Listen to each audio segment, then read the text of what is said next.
بسم اللہ الرحمن الرحیم۔ اے خدا ریت کے صحرا کو سمندر کر دے، یا خدا ریت کے صحرا کو سمندر کر دے، اور کچھ بھی مجھے درکار نہیں ہے مالک، اور کچھ بھی مجھے درکار نہیں ہے مالک، میری چادر میرے پیروں کے برابر کر دے۔ تمام تر تعریفیں اللہ تعالیٰ جل جلالہ و من والوں کے لیے کہ جو بلا شبہ کل کا خالق، کل کا مالک اور کل کا رازق ہے، اور لامتناہی درود و سلام اس کے پیارے حبیب حضرت محمد مصطفیٰ احمد مصطفیٰ صلی اللہ تعالیٰ علیہ وآلہ وصحبہ وبارک وسلم پر کہ جو بلا شبہ رحمت للعالمین ہے۔ الصلاۃ والسلام علیک یا سید یا رسول اللہ وعلی آلک و اصحابک یا سید یا حبیب اللہ۔ ناظرین کرام، ہمارا آج کا موضوع ہے روزہ اور تزکیہ نفس۔ محترم ناظرین، ہماری تمام تر کوشش رہی ہے کہ ہم اپنے YouTube channel mission right way سے دین کے متعلق، دنیا کے متعلق، صحت کے متعلق جو بھی معلومات فراہم کریں وہ بالکل درست ہوں، اور دین کے متعلق خاص طور پر ہماری کوشش رہی ہے اور انشاءاللہ ہمیشہ رہے گی کہ عین قرآن و حدیث کے مطابق آپ کے سامنے بات پیش کی جائے۔ تو روزہ اور تزکیہ نفس سے متعلق قرآن و حدیث کے مفہوم سے ہمیں پتہ چلتا ہے کہ اصل میں روزہ جو ہے وہ صرف بھوک اور پیاس کا نام نہیں ہے۔ روزہ اصل میں تقوی اختیار کرنے کا نام ہے۔ اللہ تعالیٰ کے حضور متقی ہونے کا نام روزہ ہے، اور اپنے نفس کو اللہ کے حکم کے مطابق اس کے تابع کر دینے کا نام روزہ ہے۔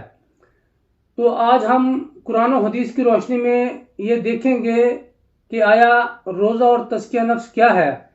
تو اس کے لیے ہم نے ملک کے بہت ہی اہم اور بہت جید عالم کو دعوت دی ہے اپنے اسٹوڈیو میں۔ تو ہم گزارش کریں گے جناب محترم مکرم علامہ مولانا حافظ محمد فرحان سعیدی صاحب سے کہ وہ اپنے خطاب دل افروز سے ہمارے قلوب کو منور فرمائیں۔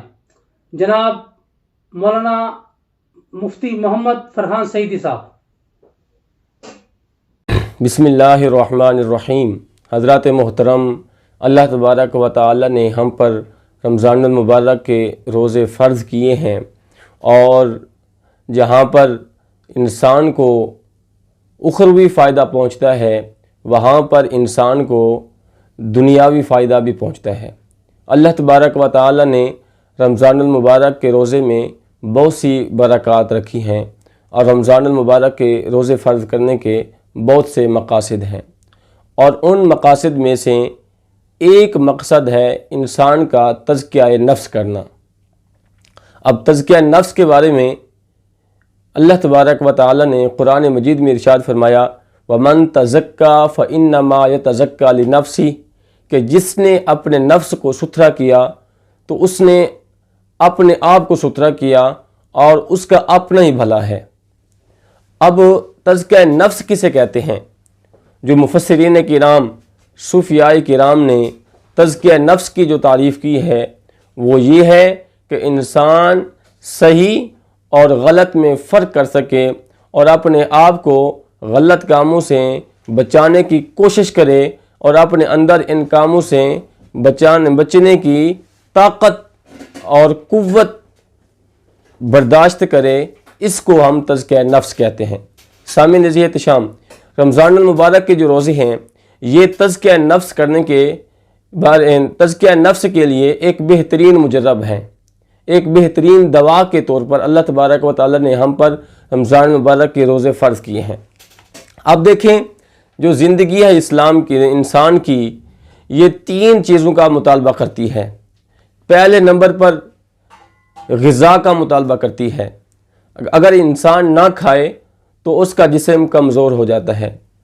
اور دوسرا، جنسی خواہشات، انسان کی نسل کو باقی رکھنے کے لیے جنسی تعلقات کا ہونا بھی ضروری ہے۔ تیسرا ہے آرام، جو انسان کام کرتا ہے اور ان کو بحال کرنے کے لیے آرام کا ایک بہت عمل دخل ہے۔ اگر یہ تینوں چیزیں اپنی حد میں رہیں تو یہ فطرت ہے۔ اگر تینوں چیزیں اپنی حد سے تجاوز کر جائیں تو پھر انسان بے بس ہو جاتا ہے، نفس کا غلام بن جاتا ہے، اور اس کی خودی مر جاتی ہے، اور نہ چاہتے ہوئے بھی ان کی قید میں آ جاتا ہے، اور اپنے آپ کو لاکھ درجے کوشش کرنے کے باوجود پھر بھی ان کو اپنے آپ کو آزاد نہیں کر پاتا۔ سامعین عزیز احتشام، اللہ تبارک و تعالی نے ہم پر جو رمضان مبارک کے روزے فرض کیے ہیں، یہ ہمیں تزکیہ نفس میں ایک بہترین معاون و مددگار ثابت ہوتے ہیں۔ اب اللہ تبارک و تعالی نے ہمیں حکم فرمایا کہ تم نے صبح صادق سے لے کر غروب آفتاب تک نہ تم نے کوئی چیز کھانی ہے، نہ تم نے کوئی چیز پینی ہے، اور نہ ہی تم نے جماع کرنا ہے، نفسانی خواہش سے فائدہ اٹھانا ہے۔ اب ذرا سمجھیں، حالانکہ کھانا بھی ہمارے لیے حلال ہے، ہم نفسانی خواہش اپنی بیوی سے جائز طریقے سے لے سکتے ہیں، لیکن اس ماہ مقدس میں ہم یہ تینوں کام نہیں کر سکتے۔ اس کی وجہ یہ ہے کہ اللہ تبارک و تعالی ہمیں تزکیہ نفس کی طرف ایک پہلا قدم اٹھواتا ہے کہ دیکھو، کھانا حلال ہونے کے باوجود تم نہیں کھا رہے، تم پر حکم لگ گیا ہے، لہٰذا تم نہیں کھا سکتے۔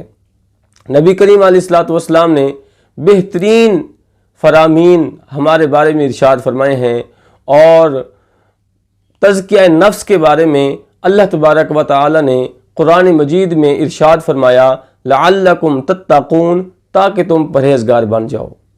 ایک بات یاد رکھیں، یہ جو روزہ ہے یہ صرف ایک مہینے کی ہمیں مشق کروائی جاتی ہے، اور اس میں یہ حکم دیا جاتا ہے کہ جس طرح تم نے ایک مہینہ گزارا ہے، میری عبادت میں گزارا ہے، اپنی نفسانی خواہش کو ختم کر دیا ہے، اور میرے حکم کے مطابق تم نے اپنی زندگی بسر کی ہے، اسی طرح تم نے 11 کے 11 مہینے بھی صحیح معنوں میں گزارنے ہیں۔ اپنی نفسانی خواہشات کو کنٹرول میں کرنا ہے، زیادہ کھانا نہیں ہے، زیادہ سونا نہیں ہے، اس سے نفس مضبوط ہوتا ہے۔ جو بندہ نفس کی مانتا ہے پھر وہ مجبوراً ایسے قدم اٹھاتا ہے، ایسے کام کرتا ہے جو اللہ تبارک و تعالیٰ کو ناراض کرنے والے ہوتے ہیں۔ میں آپ کو ایک مثال دیتا ہوں، اگر ہم نفس کی مانتے جائیں گے تو ہم جہنم میں جا گریں گے۔ ایک بچہ ہے جو چھوٹا بچہ ہے، وہ کہتا ہے کہ مجھے یہ چیز دو، ہم اس کو دے دیتے ہیں۔ دوسرے دن وہ پھر اور مزید ضد کرتا ہے کہ مجھے یہ بھی دو، یہ بھی دو، یہ بھی دو، وہ مزید کا مطالبہ کرتا ہے۔